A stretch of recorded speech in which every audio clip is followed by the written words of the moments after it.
crisis since let me hold on. Don't say it's me. I will quote your fellow Democrats. Gavin Newsom calls it pathetic. Hakeem Jeffries, complete BS. You ever watch a live interview and feel the moment the air just snaps? That split second when polite politics turns into raw emotion, the truth bleeding through the screen. That's what happened when Senator Tim Kaine, the calm, careful, almost professor-like Democrat from Virginia, suddenly snapped on MSNBC host Katy Tur on live television. Yeah, you heard that right. He didn't raise his voice. He didn't need to. He just crashed the rhythm of the show, accused her of over-dramatizing his own party's internal war. And for a moment, even the studio went quiet, because this wasn't just another interview. It was a moment when a sitting U.S. senator told the media, to its face, "You're the problem." And that hit harder than anyone expected. Let's back up. Washington's been melting down for weeks, the longest government shutdown in U.S. history. 30-plus days of frozen paychecks, closed parks, airport chaos, and finger-pointing so loud you could hear it from space. Republicans blamed Democrats for playing politics. Democrats said Republicans were holding the country hostage. And then, when the Senate finally broke, when a bipartisan group pushed through a deal to reopen the government, it wasn't unity that made headlines. It was betrayal. Because 8 Democrats broke ranks, voting with Republicans to end the standoff. To moderates like Kaine, it was pragmatism. The government has to work. To progressives, it was surrender. You gave away our leverage. Enter MSNBC. Enter Katy Tur, a journalist who doesn't sugarcoat the fire. She presses, she pokes, she makes politicians sweat. And she did exactly that, pushing Kaine to explain why his party was crumbling in front of America. It started calm. Kaine smiled that veteran smile, talking about bipartisanship, shared goals, keeping the lights on. Then Tur said it, the line that flipped the switch. "Senator, isn't this proof that your party's falling apart? That moderates like you are selling out progressives just to look reasonable?" Boom. You could feel it. The tension cut through the air like static. Kaine's tone tightened. He leaned forward and shot back. "Katy, with all due respect, that's over-dramatizing what's really happening." And just like that, the temperature changed. She tried to respond, but he didn't stop. "We're not divided, we're debating. That's democracy. You can call it chaos if it sells better, but that's not the truth." You could see Tur freeze for half a beat. Her eyes narrowed, a journalist caught between curiosity and disbelief. The senator had just called out the network's narrative, live. Viewers flooded social media within minutes. Clips exploded across X and Threads. Some hailed Kaine for finally standing up to sensationalism.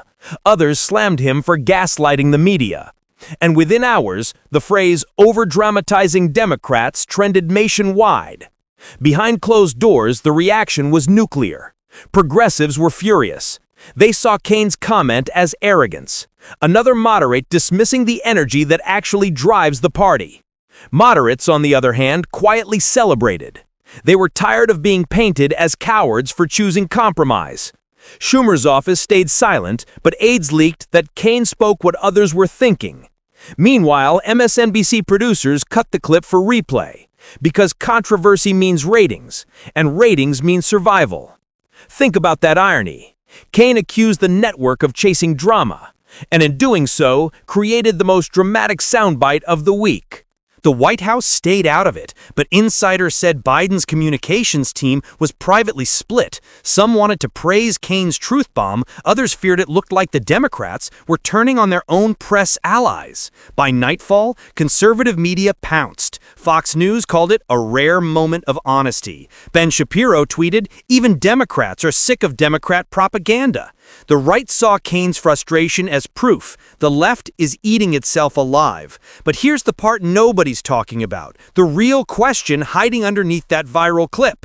If the Democratic Party can't control its own story, who will?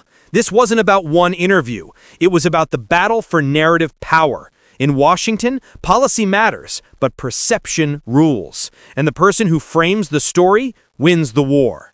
Kaine's outburst was a glimpse of exhaustion, the fatigue of politicians who feel trapped between activists and algorithms. Progressives call for purity, moderates call for pragmatism, the media calls for conflict. And somewhere in that chaos, the message gets lost. It's not new. Think back. The same split haunted Obama's second term. It tore the GOP apart during Trump's rise. And now it's defining the post-Biden Democratic identity. The media, once seen as the megaphone of progressivism, is now being accused by its own allies of making everything look like a civil war. But here's the kicker. Maybe it's not exaggeration. Maybe it is a civil war, a quiet one, fought in interviews and sound bites instead of streets.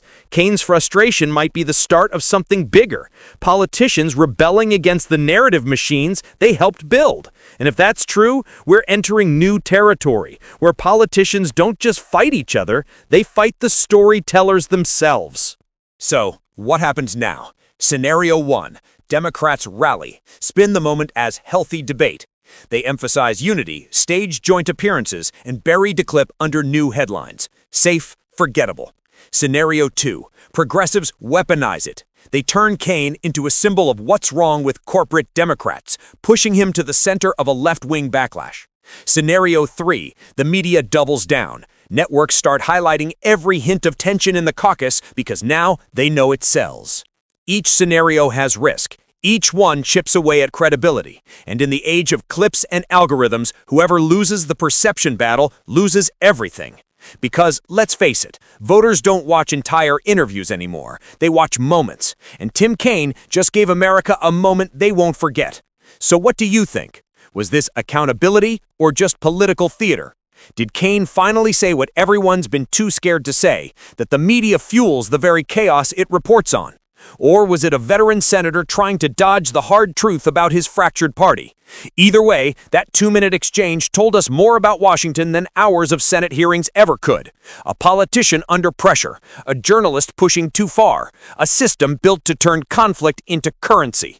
And here's the truth. This isn't the last meltdown you'll see. Because in 2025, the story isn't who governs America, it's who controls the camera. So stay tuned. Like, share, subscribe. Because if this one moment exploded like that, you won't believe what happens next.